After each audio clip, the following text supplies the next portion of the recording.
Picnic শুরু হয়ে গেছে। কারিম আসছে, টুটুন আসছে, আর আমি আছি, আর কেউ নাই। হ্যাঁ, এই যে ভাজা হয়ে যাচ্ছে মাছ।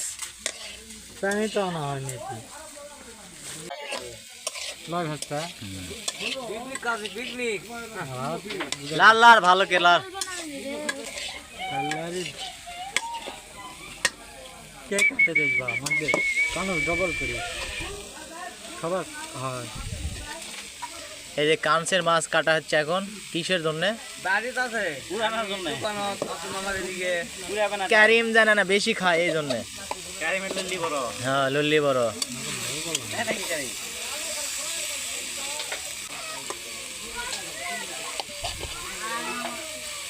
চাল হয়নি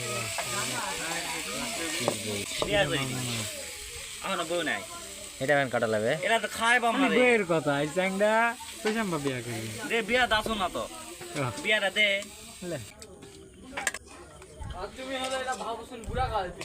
এই যে এটা আমাদের পিকনিকের মাছ ভাজা হয়ে গেছে। চানাচুর ভাজা হে মাছ দিয়ে বিরিয়ানি মাছ ভাজা, এই যে মাছ ভাজা।